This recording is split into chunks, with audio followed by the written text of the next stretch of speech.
Let's go. Cool. So today we're just talking about smashing through the plateaus. So essentially, when you're during weight loss, there gets a time where you kind of start to your weight loss starts to plateau. And we're just going to be talking about how you break through this and how to take that to the next, how to take it to the next step of your training. So this view, if you're being consistent with your workouts and your nutrition, but your scales don't seem to be moving, perhaps they've stopped moving altogether, or perhaps they're kind of just moving really slowly. Perhaps your metrics aren't moving, so your measurements around your waist aren't moving, or perhaps it's a matter of you're not seeing much progress generally. This view as well, if you want to understand why it's happening and essentially what you can do to get over that and what tweaks you need to be making to start moving again. So let's talk a little bit about why the progress actually slows. So it's not a bad thing. It's a very normal thing. It happens to everybody during training. It's essentially your body getting used to what you're doing. So it's getting used to the resistance you're putting it under while you're doing your weight training. It's getting used to like the speed that you're moving. It's getting used to, say, your step count. It's getting used to the calories that you're eating. And it's just ultimately adapting to it. And we need to keep varying it so that it changes, that it doesn't get set in a pattern essentially.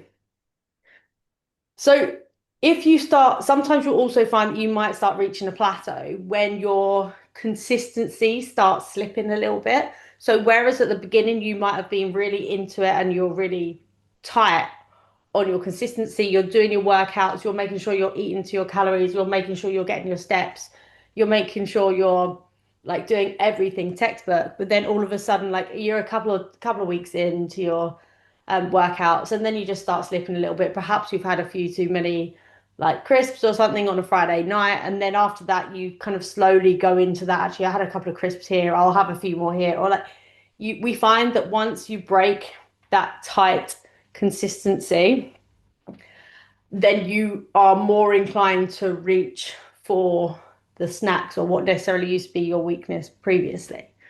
So if your consistency starts to creep in, you're missing a few workouts, that can also cause you to come to a plateau. Stress is a massive one. So stress and recovery. If you've got a higher stress level or you're struggling with sleeping, which can be a really like if you're struggling with your sleeping, it's really hard, especially as mums. Like you sometimes the sleep is out of your control, isn't it? Because you're being woken up by your children at whatever hour. It's very much dependent on what time they wake up as well. So sometimes we don't have that as an option that can be controlled. But where we can, sleep is a really important thing to focus on where and if you can. And also, if you're not allowing yourself proper recovery, your muscles can't build and they can't grow. And if your aren't building and they aren't growing, you're not going to be seeing the results that you need to. Why else do you hit a plateau? A lot of time it's your mindset. You're getting frustrated and you're getting into that all or nothing thinking. So a little bit like losing the consistency, you've given up, you've broken your diet slightly, and then all of a sudden you press the fucking button, and before you know it, it's all exploded, and you feel like you've fallen off track and you don't know how to get back on. So sometimes the mindset can creep in a little bit. So when do you hit a plateau? So it's kind of different based on what you're training, when you're training, your program that you're working with. But we tend to find it happens between about 6 to 12 weeks. If you're training consistently, that is, and if you're eating well into your deficit. And why is it doing it? It's basically your body is really good at adapting. Um, what used to be challenging for it before is now not as challenging anymore. So it's basically getting stronger, it's getting fitter. And as you lose your weight, if you've been losing your weight, what as you're losing your weight, your calories then need to adapt as well. Because if you're going down in kilos, your calories that you need to be consuming will also need to go down in kilos. So that's something we need to keep updating and reviewing as well. So when it comes down to your hormonal stress, your lifestyle changes can also massively affect your progress too. That touches on the level of stress as well. So plateaus are normal. And it's nothing to be worried about, and they're nothing to be afraid of. It's just a sign that you're doing the right thing, essentially. You're heading in the right direction, you're doing the stuff, you're doing what you need to be doing to get where you need to go, but you just hit a bit of a hurdle, and that we just need to figure out how to get over. It's never something to fear. And if you feel like you're starting to get into a plateau, I keep track of like your weight losses, and I keep track of your metrics and see where you're going. And we always try and mix up the workout. So you'll notice like every, say, 4 weeks, each workout is different. And sometimes it's done by time, sometimes it's done by reps. And I always try and keep them changing. But if we notice that you're going into a plateau, we'll change something. Something will get changed so that you can go over it and start reducing down again. So, how do we do that? There are a few different ways that you can keep your weight moving down, and a few different ways we can tweak your training. The first way would be changing the intensity. So, what I mean by intensity is like either adding more weights, picking up the pace, slowing down the pace, adding more reps, or more sets. So when I say like adding more reps, it might be that you're typically doing 10 reps, and then you might find that I might increase it, say, to 12 or 14 reps. If I'm increasing it by 12, it might be that you try and stick with the same weight, but then you'll notice that those extra 2 reps are quite hard. And so you're pushing your body to the next level, which can make that the small changes can make a massive change to your body and to how worn out you get within a workout. Another thing you can do is swap in movement. So you'll notice sometimes in your workouts, you'll have strength training, a strength training focus, and then other times you might have an element of hitting it as well. So you're picking up the pace, doing more explosive movements, high impact, so that you're kind of tackling your body from all different angles to keep your body guessing, essentially. Other ways lifting heavier weights over time. So what I would always say for the type of program we're doing, we want to normally be able to get, you want to be working to 71 rep max, essentially, which means 70% 1 rep max, which means essentially you want to be able to work into exhaust your muscles to be able to have, say, 2 reps left in the bag. So if you're doing, say, 10 squats with, let's say, 6 kilo dumbbells, if you're doing that, you want to be able to get to the 10th one and be like, oh, I'm so tired. But if I really had to, I could probably squeeze in a couple more. But you stop just before that at the 10. So that's what roughly, that's a bit of a guideline of what 70% 1 rep max is. If you get to the point where the weights that you're using become a little bit easier, like they are, you're getting to 10 and you're thinking, oh, you're starting to glide through it, that is a clear indication that you need to up your weights. Another thing you will notice, so it's very different depending on what time of day you work out. I work out, most mornings I work out about 5:30, 6 o'clock in the morning. That's not the optimal time to do strength training because your body isn't actually as warm internally as if you're doing it later in the like late morning or in the afternoon. What you will notice though, it does ultimately, when it comes to working out, you do your workout whatever time you can, whatever time you fit it in. But if you do your morning workout and then one day you did it at, say, midday, you will notice your body is able to lift a lot more at midday than it is in the morning because your muscles are more woken up and your body is at high temperature. So sometimes that can be a really nice way to mix up your training a little bit. I know it's not always possible because if you're getting up, you want to work out, go to work, or you want to work out when you get home from work. So it's all very dependent on your routine. Another way to keep tweaking your training is doing more reps, doing more sets, increasing the frequency, training a muscle group more often. So say we could be doing like a double set of legs a week. So you might have now a full body, lower body, upper body, and then you might have another lower body on it. So it's just based on what you're wanting to work. We could repeat that again. So you're putting your muscles under more strain and therefore they're going to grow more, which essentially the more muscle mass you have, the more calories you burn even at resting. One thing that I think is really foundation as well, which I don't think we talk about enough in the fitness industry, is actually your range of motion. So when you're squatting, sometimes we focus so much on increasing the weight, but we're not focusing on the range of motion. So what I mean by that is from standing up, so you're, I don't know, I can't really show you, but if you're squatting down, so if you can only get to say this is you standing and you squat down to about there, if you could increase your range of motion to getting down lower, that is going to improve the results you see because you're working more of the muscle group. So the lower you can get in a squat, that will help you improve your results.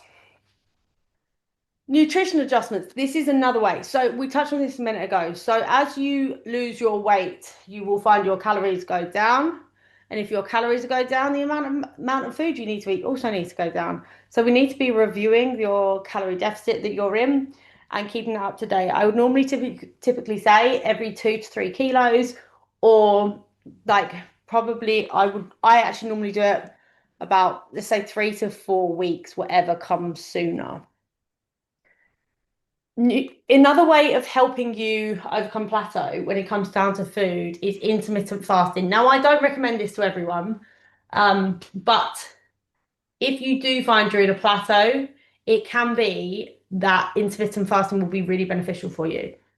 So, by intermittent fasting, there are a few different options, but the most popular ones are a 12-12, which is finishing eating at, say, 8 o'clock in the morning and then eating again at eight at the night and eating again at 8 in the morning, or a 16-8. So you might finish eating at, I think it's at 8 o'clock, and then you start again at 12. And there are lots of benefits of doing this. And the main benefit is by doing intermittent fasting, you're essentially lowering your insulin levels. Your insulin is your gateway to fat loss. So when you're think of it as a traffic light system, when your insulin is high, it's on red. It's saying stop. No, sorry, we can't burn any fat. Whereas if your insulin is low, it's green. It's saying, yeah, come on then, fat. We can burn you. We can use you as energy. By us intermittent fasting, it reduces your insulin.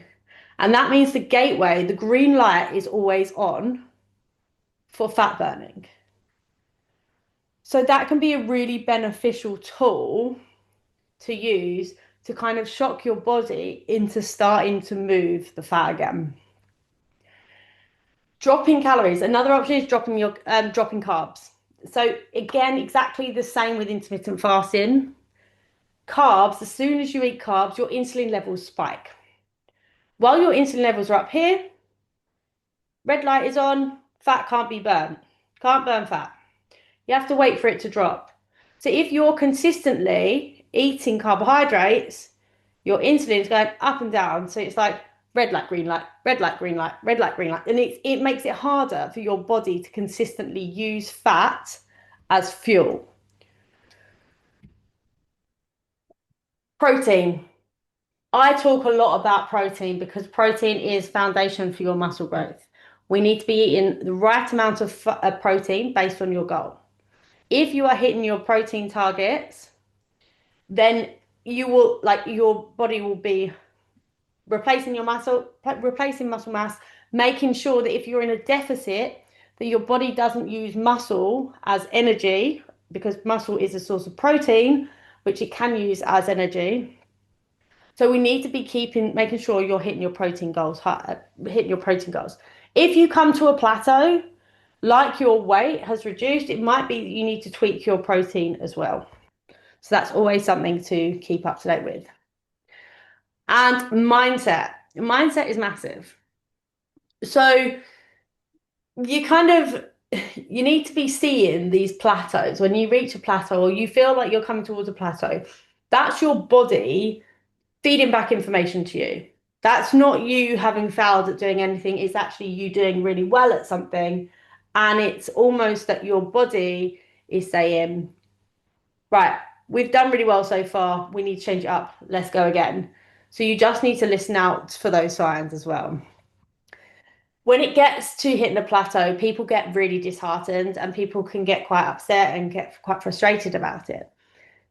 But what is really good to do is you need to start focusing and thinking about it, not as a negative thing, but focusing on the positives from it and focusing on seeing it as a need for change and that you're improving.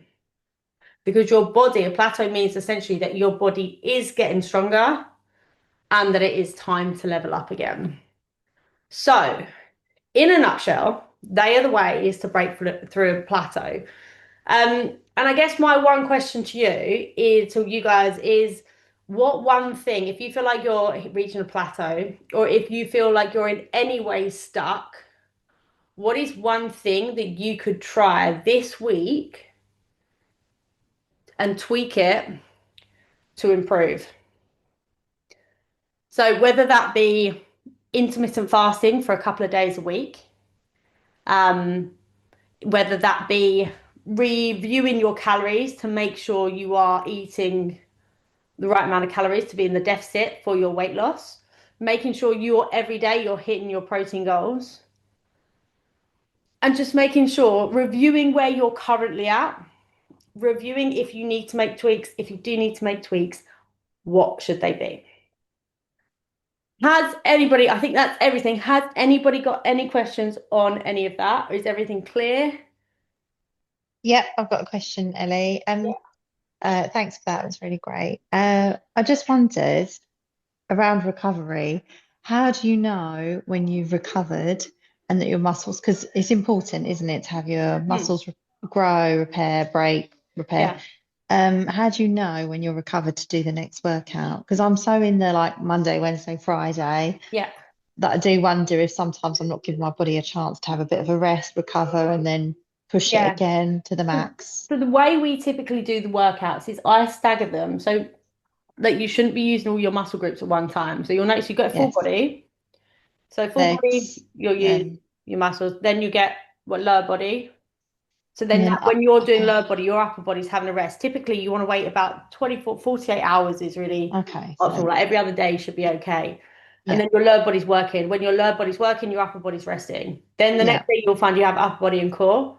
So then yes, your legs are resting. yeah. Yeah.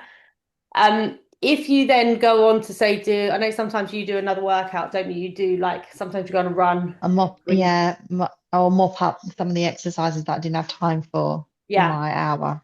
Then sometimes if you like if you're doing additional leg stuff the next day or day after, it and your legs might feel more fatigued, and then it might be worth switching around your days so that if you've done two leg days or Hmm. two like a leg day, day off, leg day, or something like that, Yeah. you might want to then go for an upper body or after or Hmm. split the two leg days up with an upper body. Yeah, yeah, yeah. I see what you mean. I would Yeah. say try not to do legs back to back 2 days, upper body back to back 2 days because Yeah. you just won't be able to lift the amount. You'll just feel it as well in your body. Hmm. You won't be able to lift the amount you used to or you could previously, like the day before. Hmm. So just listen to your body as well. Another way I quite like doing it, because I like to break it up sometimes with quite like a hitty workout as well, because I quite like training legs. So I'll often do it twice a week, but I'll mix it up with doing some form of hit or high In intensity between. training with like less weighty, more jumpy. Yeah. Yeah, I know when you do those because I've got a jump spots in there. I'm like, oh, it's legs and Yeah. hip. Cool. Does that help? Yeah, thank you. Fab. Any other questions? Not from me. No, cool. Mark, you okay? Yep, Cool. All makes sense? yep. Fab. Good. Okay, cool. Well, I won't hold up any much more of your time because I know our evenings are precious and it's Monday night and it's tiring. So, Yeah. have a lovely evening, ladies, and I will speak to you soon. Thanks a lot. Thank You're you. Bye bye. welcome. Bye. Bye.